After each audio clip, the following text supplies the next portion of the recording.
11ஆம் அதிகாரம் 43வது வசனத்தை வாசிக்கலாம். இயேசு அவரை நோக்கி, இன்றைக்கு என்னோட கூட பரதேசியில் இருப்பாய் என்றார். வெளிப்படுத்தல் 2ஆம் அதிகாரம் 7ஆம்.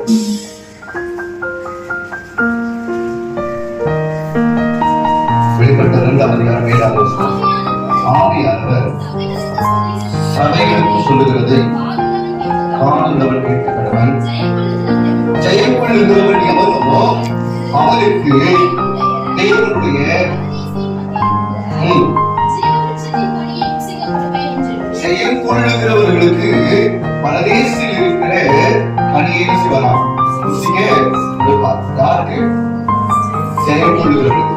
ஆனால் இங்கு ஆண்டவர் சிலுவையில ஒரு கண்மனுக்கு சொல்கிறார், என்னோடு கூட பரதேசியில் இருப்பாய். ஒரு மனிதன் தன்னுடைய வாழ்விலே அநேக பாடுகளை சந்தித்து பரிசுத்தமாய் வாழ்ந்து ஆண்டவர் விரும்புகிறபடி வாழ்ந்து ஜெயம் கொண்டால்தான் பரலோகத்தில் பரதேசில் இருக்கிற அந்த கனியை ருசிக்க கற்றுக் கொடுப்பார் என்று சொல்றார். ஆனா எந்த வித ஆயுதம் இல்லாம ஆண்டவரே என்னை ராஜ்யத்தில் நினைத்துக் கொள்ளும் என்று சொன்ன அந்த கணவனுக்கு, அந்த திருடனுக்கு ஆண்டவர் சொல்றாரு, நீ என்னோடு கூட பரதேசியில் இருப்பார். பாரடைஸ் ஏதே தோட்டம் அப்படின்னு சொல்றாங்க. சோ என்னோட கூட பரதேசியில் இருப்பாய். அப்படி ஒரு பெரிய வாய்ப்பை ஆண்டவர் அந்த கணவனுக்கு ஏற்படுத்தி கொடுத்திருக்கார். அவன் இந்த 2வது வார்த்தை 3 பேருக்கும் இடையில நடந்த உரையாடல். சிலுவையிலே உரையாடி கொண்டிருக்கிறார்கள் 3 சிலுவைகள். முதல் நடுவிலே ஆண்டவரையும் 2 பக்கத்திலே 2 கழுவரையும் சிலுவையில் அறையப்பட்டிருக்காங்க. ரோம அரசாங்கம் நடக்கிறது. இவர் தேவதூஷணம் சொன்னபடினாலே ரோம அரசாங்கத்தை விடுத்தி அவருடைய ராஜ்யத்தை நிலைப்படுத்த வந்திருக்கிறார் என்ற தவறான எண்ணம் கொண்டபடினாலே ரோம அரசாங்கம் இவரை சிலுவை அறைந்து அவமானப்படுத்த வேண்டும். அவமானப்படுத்துவதிலே 2 திருடர்களை அருகிலே சிலுவையில் இருந்தால் அந்த அவமானம் உண்மையாக ரொம்ப அதிகமாக இருக்கும் என்ற எண்ணத்துல 2 கணவர்களை அவருக்கு பக்கத்தில் இடப்படாங்க சிலுவையில அறிந்திருக்கிறார்கள். அதே ஆண்டவருடைய வாழ்க்கையில எது நடக்கிறதோ எது நடந்ததோ அது எல்லாமே தீர்க்கதரிசிகளால் முன்குறிக்கப்பட்டது என்பதை புரிந்து கொள்ள வேண்டும். அவரை காலை துப்பினதும் அவரை அடித்ததும் எந்த காரியம் நடந்தால் ஒவ்வொரு அணுவும் அவரை குறித்து வேதத்தில் எழுதப்பட்டிருக்கிறது தான் அங்கு நடந்தேறியது என்பதை புரிந்து கொள்ள வேண்டும். ஏசாயா 53ஆம் அதிகாரம் 12ஆம் வசனத்துல ஏசாயா 53ஆம் அதிகாரம் அக்கிரமக்காரரில் ஒருவராக எண்ணப்பட்டு அக்கிரமக்காரராகவே திருடராக அவர்களை என்ன செய்ய வேண்டும், மக்களுக்கு வெளிப்படுத்த வேண்டும், அடையாளப்படுத்த வேண்டும் என்ற தவறான எண்ணத்திலாக அவரை கண்வர்களுக்கு மத்தியில் என்ன பண்ணார். அது வார்த்தைக்கு ஒத்து போறது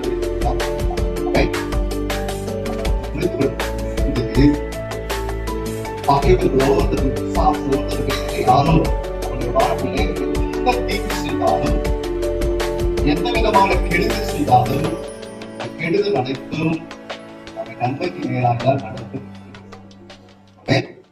அவங்க நினைச்சிட்டாங்க இவரை அவமானப்படுத்திட்டோம், கண்ணனுக்கு மத்தியில் சிலுவையில் இவரை அவமானப்படுத்திட்டோம் என்ற எண்ணம் ரோம அரசாங்கத்துக்கு இருந்தது. ஆனால் ஆண்டவர் இதை ஒரு தீர்க்கமாக எழுதி வைக்கிறது நிறைவேறுகிறது என்பதை ஆண்டவர் நமக்கு எல்லா காரியமும் நிறைவேறுவதாக 3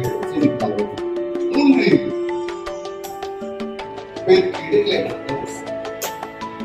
அந்த உரையாடல ஒவ்வொருவருக்கும் ஒவ்வொரு வாய்ப்பு, ஒவ்வொருவருக்கும் ஒவ்வொரு வாய்ப்பு இருந்தது. அந்த வாய்ப்பை பயன்படுத்தியவர்கள் பயன்படுத்தாதவர்கள் அந்த காலத்தில் அந்த வாய்ப்பை பயன்படுத்தியவர்கள் வாய்ப்பை பயன்படுத்தாதவர்கள் 2 கண்பர்களும் ஒன்றுக்கு மற்றவர்களை யாரும் சிறந்தவர்கள் கிடையாது. 2 பேரும் கண்டவர்கள் தான் 2 பேரும் திருநர்கள் தான் 2 பேரும் தவறை செய்து தவறுக்கு தண்டனை அனுபவிக்கிறவர்கள் தான். மாற்றத்து அந்த சொல்லுங்க அங்கே வேதத்தில் சொல்லப்படவில்லை. 2 பேர் 3 பேருக்கு நடந்த உரையாடல 3 பேருக்கும் வாய்ப்புகள் கொடுக்கப்பட்டது. அந்த வாய்ப்பை பயன்படுத்தினவர்கள் பயன்படுத்தார்கள். வேதத்திலே லூக்கா 18ஆம் அதிகாரத்திலும் 19ஆம் அதிகாரத்திலும் வாய்ப்பு 2 பேருக்கும் கொடுக்கப்பட்டிருந்தது. 18ஆம் அதிகாரத்திலே ஒரு ஐஸ்வர்யவான் இருக்கிறார். அந்த ஐஸ்வர்யவான் பணக்காரன் வந்து ஆண்டவரிடத்தில் கேட்கிறார், ஆண்டவரே நீதியை சுதந்திரத்துக் கொள்ள வேண்டும், என்ன செய்ய வேண்டும் என்று சொல்லி ஆண்டவர் சொல்கிறார், இதெல்லாம் நீ கடைபிடிக்க வேண்டும் என்று. அதை கடைபிடித்தால் நான் நித்திய கடைபிடித்தால் சரி, எல்லாத்தையும் அந்த வயசு கடைபிடிக்கிறேன். இன்னும் ஒரு கிராமத்தில் விட்டு தனிப்பட்ட செய்ய என்ன செய்கிறார், அதை செயல்படுத்த முடியாது. 19ஆம் அதிகாரத்தில் ஒரு மனிதன், அவனும் பணக்காரன் தான். அந்த பணக்காரனுக்கு ஒரு வாய்ப்பு கிடைக்கிறது.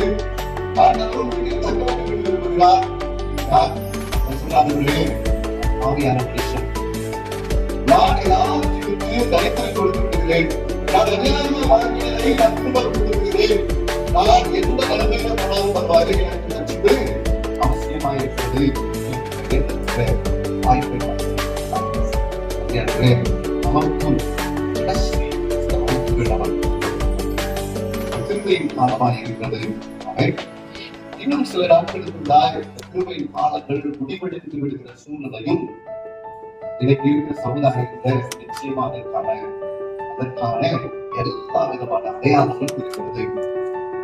நான் சிறு வயதில் இருக்கும்போது அங்கே ஒரு பெரிய பெரிய கூட்டங்கள் நடத்தப்படும். அந்த கூட்டங்களுக்கு நான் தேவ மனிதர்களை தவிர ஏற்றுக்கொண்டவர்கள் மற்றவர்கள் அந்த கூட்டங்களை கலந்து கொண்டு பார்க்க முடியுது. ஆனால் இன்றைக்கு அந்த கூட்டங்கள்லாம் நடத்த முடியல. அப்படி நடத்தினாலும் பேச்சு மதத்தினர் அந்த கூட்டங்களை கலந்து கொள்வதில்லை. அப்படி ஒரு சாட்சியர்கள் கலந்து கொள்கிறார். அப்ப காரணங்களுக்கும் சபையில் அந்த ஆராதனை செய்து கூட பிரச்சனைகளுக்கு பயன்படுத்தாத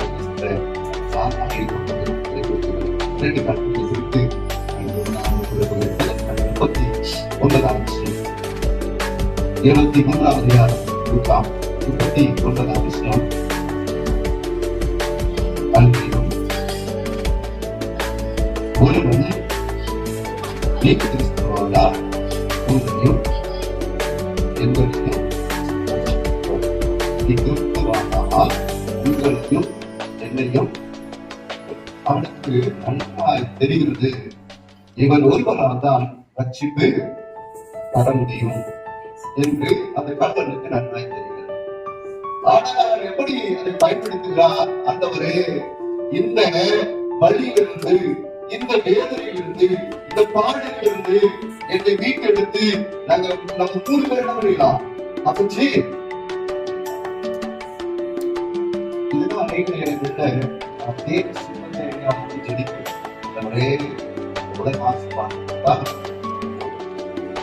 ஆண்டவர் நமக்கான சித்தம் வேறாயிருக்கும். ஆனால் நமக்கு தேவ சித்தத்தை புரிந்து கொண்டாங்க. இந்த சிலுவை பாடுகிறது நம்ம இடங்களில் அனுப்பலாம். வெளியே வந்துடலாம்.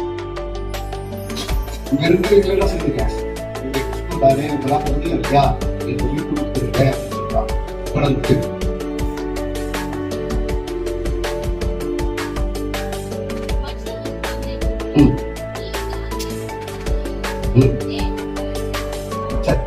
இவன் சொல்லுகிறது. 2வது குற்றவாளி சொல்லுகிறது, அந்த வார்த்தையை கேட்கும் போது அவன் தேவ பயமற்றவனா அவனுக்கு விளையாடா இல்ல, தேவ பயம் இல்ல. தேவனே என்ன செய்யலாம், நீங்க தான் கிறிஸ்துதானே, என்னை விடுதலை செஞ்சலாமே அப்படின்னு சொல்லி சொல்றதுக்கு இவன் தேவ பயமற்றவனா இருக்கிறான். அதற்கான வாய்ப்பை எடுத்து இந்த சிலுவை பாடுகளிலிருந்து மீட்டெடுத்தா போதும், இந்த வழியிலிருந்து மீட்டெடுத்த போதும், இந்த இன்மையை எனக்கு நாம கொடுத்தா போதும், இதை இந்த காலத்திலே அவன் யோசிக்கிறான், இந்த காலத்திலே அவன் யோசிக்கிறான். சரிங்களா? கிறிஸ்துவை நிராகரிப்பது, அதிகரிப்பது, அவனுக்கான ரட்சிப்பு அங்கு அந்த வாய்ப்பு கொடுக்கப்பட்டிருக்கிறது, அந்த வாய்ப்பு அங்கு இருக்கிறது. ஆனால் அவருடைய மதியம் உலக ஆசை, இமைக்குரிய ஆசைதான் அவள் என்ன செய்கிறது, ஆண்டவருக்கு இருந்ததான புரிதலை அவள் யோசிக்கிறார். சொல்லுகிறார், இந்த சிலுவையிலிருந்து எனக்கு விடுதலை கொடுத்தா போதும், இந்த பாடுகள் இந்த வழிகளிலிருந்து எனக்கு விடுதலை கொடுத்தா போதும். இரண்டாவது ஒரு கம்பெனி, இந்த கம்பெனி கொடுத்து அவங்களோட வாங்கி சொல்லிக் கொடுக்கிறோம். என்னோட பரதேசியில் இந்த கண்மனுக்கு பரதேசியை அவன் கல்வனாகின்றான், அவன் பெரிய குற்றத்தை செய்தவனாகின்றான். அப்படிப்பட்ட ஒருவருக்கு நம்ம இங்க சபைகளை நம்ம ஒரு சின்ன சின்ன காலத்துக்கு கூட நம்ம என்ன சொல்றோம், நடத்தியா சபைக்கு வந்தியா, ஒழுங்கா திருவிழா வந்து பெற்றியா, தேவனுக்கு இதெல்லாம் சரி. அப்ப தான் சபையில என்ன சொல்லுவோம், அங்கத்தினால இருக்கக்கூடிய சபையில பலவிதமான நிகழ்ச்சி. ஆனா எந்த விதத்தையும் செயல்படாம ஆண்டவரே என்ன செய்ய பரதேசில பண்ணுங்க, ராஜ்யத்துல வந்தா நீங்க ஏற்றுக்கொள்ளுங்க சொன்ன அந்த மனுஷன்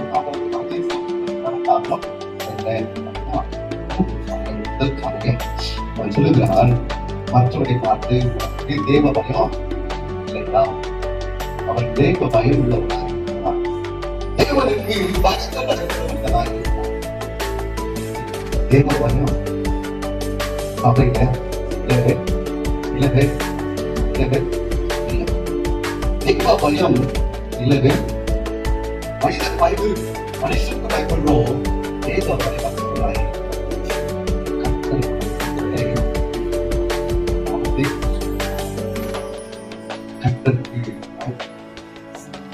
இந்த மனுஷன் சொல்றான், தேவ பயம் தேவனுக்கு தேவ பயம் அவசியம். விஷயங்களோட பார்ப்போமே, மனுஷனை பார்க்கக்கூடாதுன்றதுனால பார்க்காத ஒரு இடத்தை நம்ம தப்பு செய்யலாம். ஏதோ ஒரு காரியத்தை அதாவது கட்டளை உள்ளபடி இருக்கிறார், எப்பவுமே நம்ம என்ன பண்ணியிருக்கிறாரு, எப்பவுமே பார்த்துருக்காரு. அந்த பயம் நமக்கு எப்பவுமே தேவ பயம். மனுஷன் சொல்றான், நாமும் நியாயப்படி நம்ம இருக்கிறோம், நாம நியாயப்படி தண்டிக்கிறோம். அவன் அடைகிறான், அவன் தேவ பயம் இருக்கு. இரண்டாவது அவன் உணர்வு அடைகிறான், அவன் தப்பு செய்கிறான். நாம் செய்த தவறுக்கு தண்டனையை அனுபவித்து வருகிறோம், நாம் செய்த பாவங்களுக்கு தண்டனை அனுபவிக்கிறோம். ஆனால் எந்த பாவமும் செய்யாதவா இருக்கிறார். நாம் செய்த இந்த தவறுக்கு உணர்வுலையே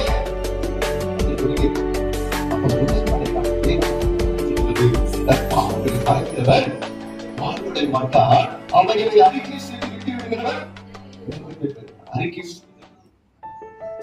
செய்து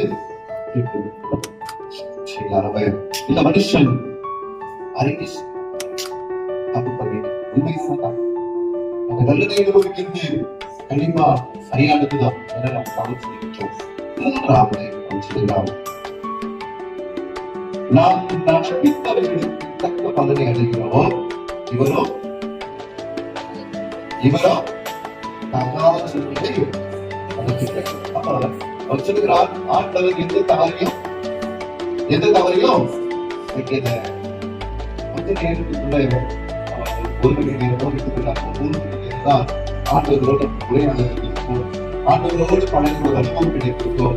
அந்த அனுபவத்துல அவருக்கு பக்கத்தில் இருக்கிற கடவுள் யார் என்பதை அவர் அறிந்திருக்கிறார். தேவனை அறிகிற அறிவு நமக்கு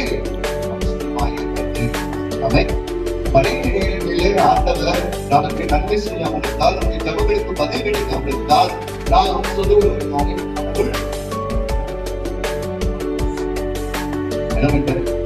தப்பு. எனக்கு நன்மை செய்யல, எனக்கு உதவி செய்யல அப்படின்னு சொல்லி என்ன பண்றோம், நம்ம சமையல தேவனை குறித்த அறிவு. முதலாவது தேவ பயம், இரண்டாவது உணர்வடைகிறார், மூன்றாவது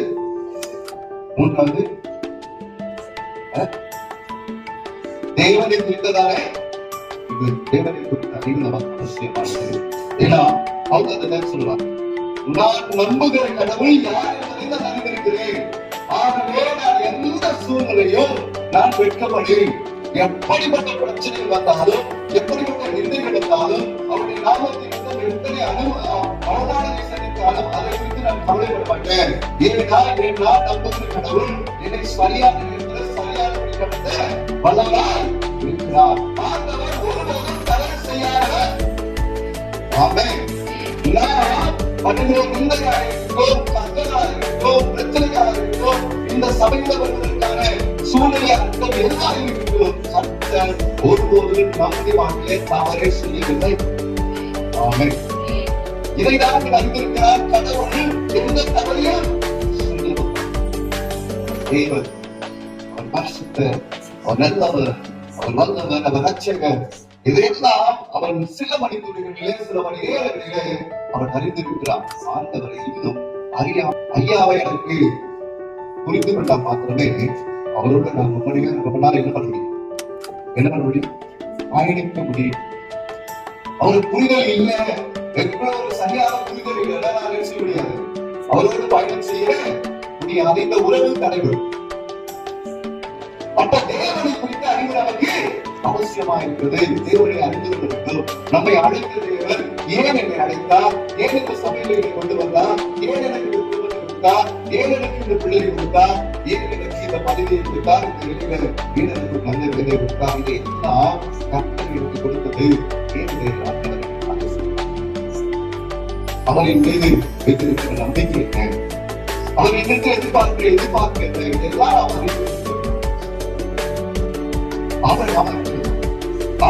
அவருக்கு எந்த கேள்விப்படுத்தாத போதும், அவருக்கு நன்மையே இல்லாத போது கூட அவரை நம்பிக்கை அவர்கள் சரியாய் புரிந்து கொள்ளாமல் நான்காவது அவன் நம்புகிறான். சிலுவைக்கு பிறகு ஒரு வாழ்வு இருக்கிறது என்பதை நம்பினாக அங்கு மூவரும் சிலுவையிலே அறையப்பட்டிருக்கிறார்கள். இன்னும் சில படித்துறைகளில், சில மணி நேரங்களிலே அவர்கள் மறிக்கப் போகிறார்கள். அவன் மறிக்கின்ற அந்த தன்மையை ஆண்டவரை பார்த்து கேட்கிறான். ஆண்டவரே, உம்முடைய ராஜ்யத்தில் வருவது என்னை எடுத்துக்கொள்ளும். இந்த சிலுவை எப்படி வந்தது என்பது எனக்கு புரியவில்லை. ஏனென்றால் அவன் கண்ட காட்சிகள், அவன் அந்த சூழ்நிலை, அதெல்லாம் அவனை அந்த சிலுவை நடத்திருப்பது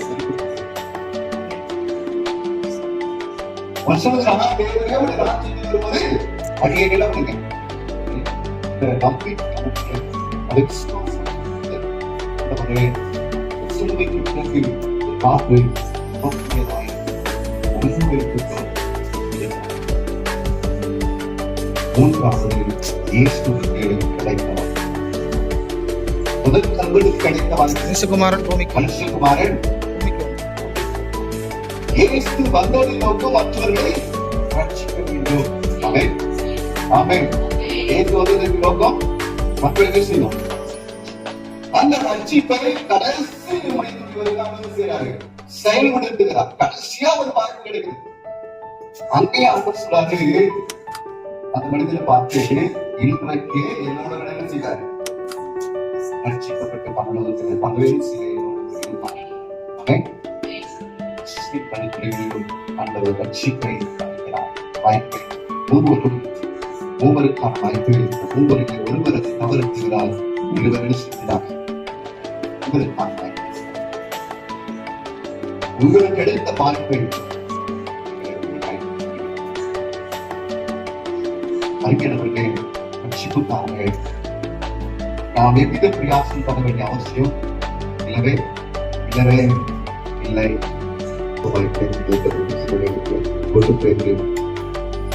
ஐந்தாம் அதிகாரம் கிடைக்கிற 5ஆம் அதிகாரம் 8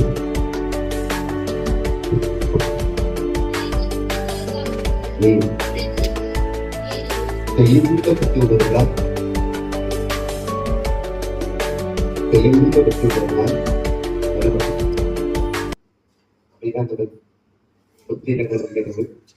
ஆண்டவர் என்னை எதற்காக ரட்சித்தார்?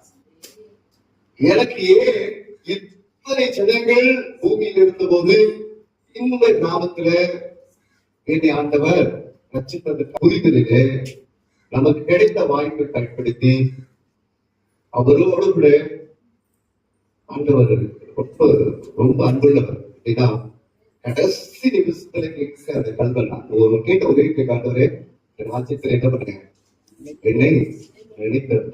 உடனே ஆண்டவர் இன்னொரு பக்கத்துல ஆகாப் அப்படின்னு ஒரு ராஜா இருக்காரு. அந்த ஆகாப் ராஜா எலியாவை பார்த்து சொன்னாங்க, எனக்கு பிரியம் இல்லாம இருக்கிறான், அவன் எனக்கு பிரியம் இல்லாம இருக்கிறதுனால அவன் நான் அழித்து விட்டு வருகிறேன் அப்படின்னாரு. ஆகாப் ராஜா உடனே செய்றாரு, தன்னை பார்க்கிறார். அடுத்த நொடியில் ஆண்டவர் பார்க்கிறான், பார்க்கலாம் பார்த்தீங்கன்னா. சோ நம்ம ஒரு ஸ்டெப் எடுத்தா வைத்தால் போதும், ஆண்டவர் நமக்காக பல ஸ்டெப் எல்லாம் பண்றாங்க.